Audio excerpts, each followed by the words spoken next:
Dear students, I welcome to all of you to the geography class. Today we shall begin a new chapter from the geography book. The name of the chapter is Motions of the Earth.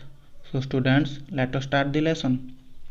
Students, as you know that the earth has two types of motions, namely rotation and revolution. Students, हम जानते हैं कि अर्थ के दो प्रकार के motion या गति होता है, वो दोनों है रोटेशन और revolution. Rotation is the movement of the earth on its axis. Rotation मतलब अर्थ अपना एक्सिस के अराउंड घूमता है. And revolution is the movement of earth around the sun in a fixed path और ऑर्बिट.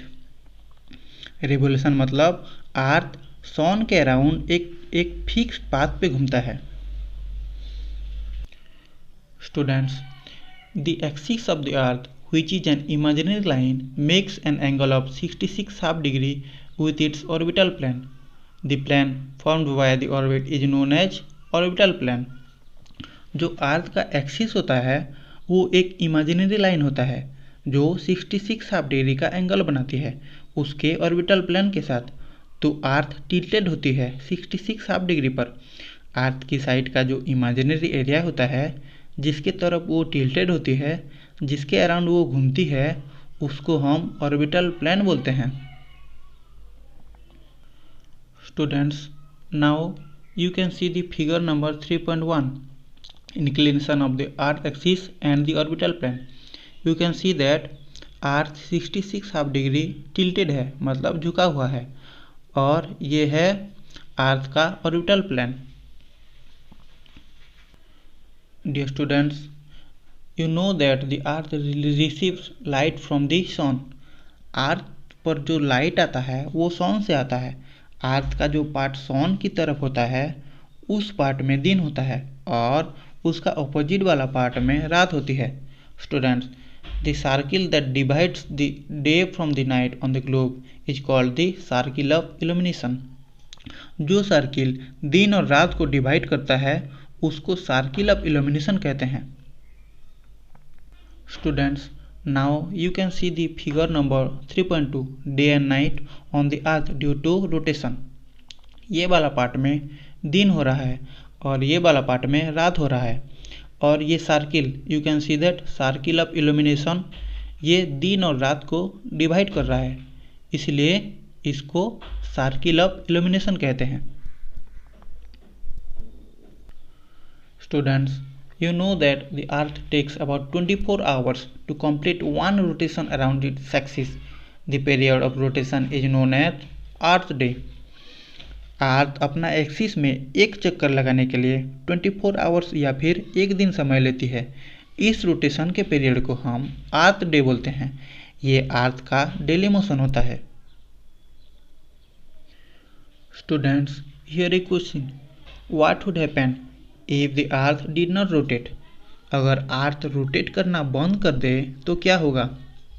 तो जिस तरफ अर्थ का पोर्शन सन की तरफ फेस करेगा उसी साइड दिन होगा और हमेशा उसी पार्ट में गर्मी लगी रहेगी, और अर्थ का अपोजिट साइड में हमेशा डार्कनेस रहेगा, मतलब रात होगी, और हमेशा उस एरिया ठंडी रहेगी.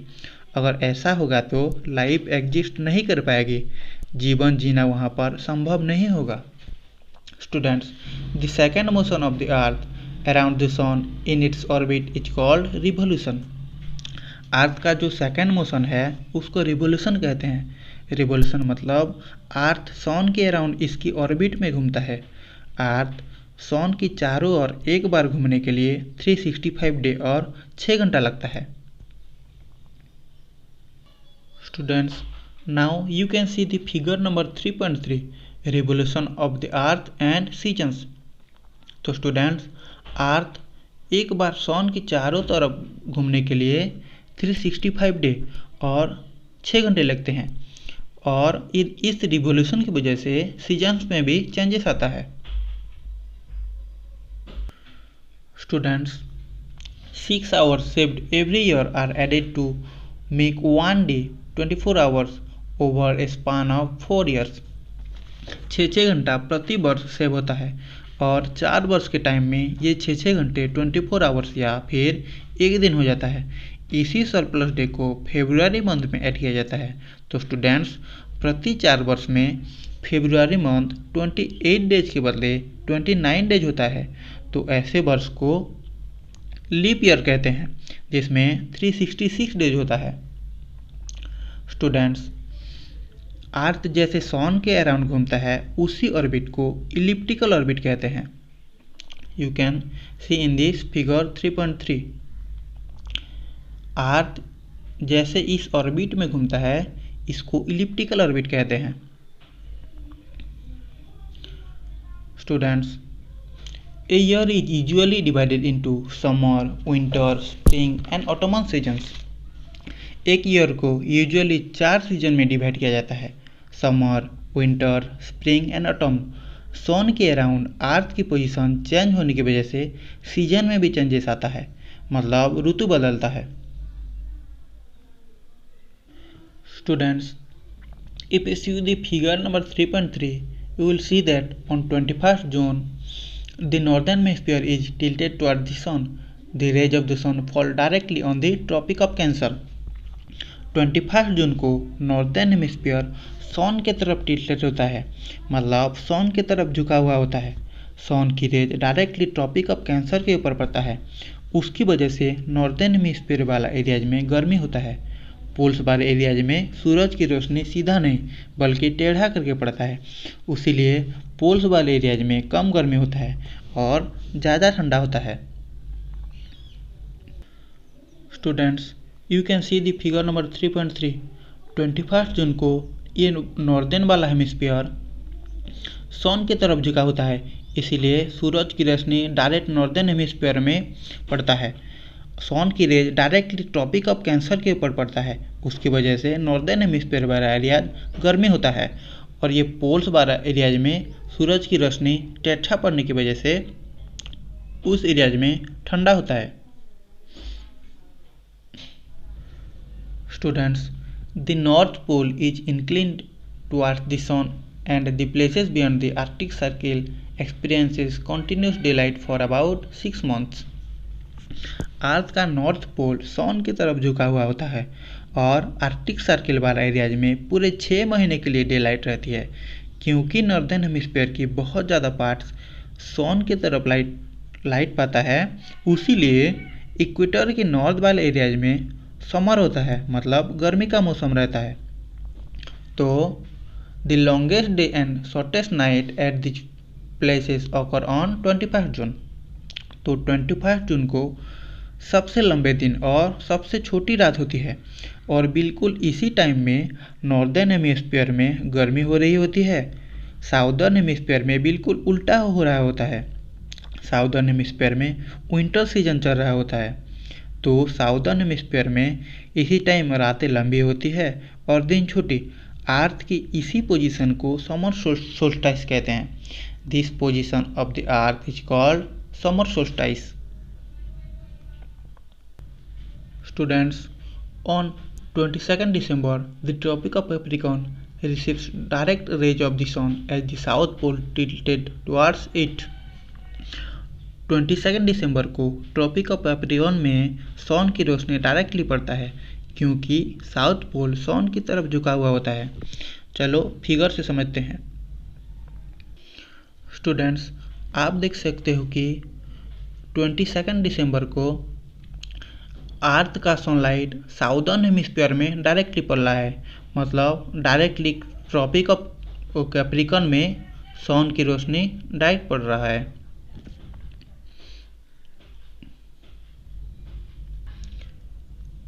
Students, as the sun's rays fall vertically at the Tropic of Capricorn, a large portion of the southern hemisphere gets light. क्योंकि सन की rays directly Tropic of Capricorn में पड़ता है, साउदर्न हेमिस्फीयर की बहुत ज़्यादा पार्ट सन से लाइट पाता है। उसकी वजह से साउदर्न हेमिस्फीयर में समर सीजन होता है, दिन लंबे होते हैं और रात छोटी। इसका उल्टा नॉर्दर्न हेमिस्फीयर में होता है। अर्थ की इसी पोजीशन को विंटर सोल्स्टिस कहते हैं। This position of the earth is called winter solstice.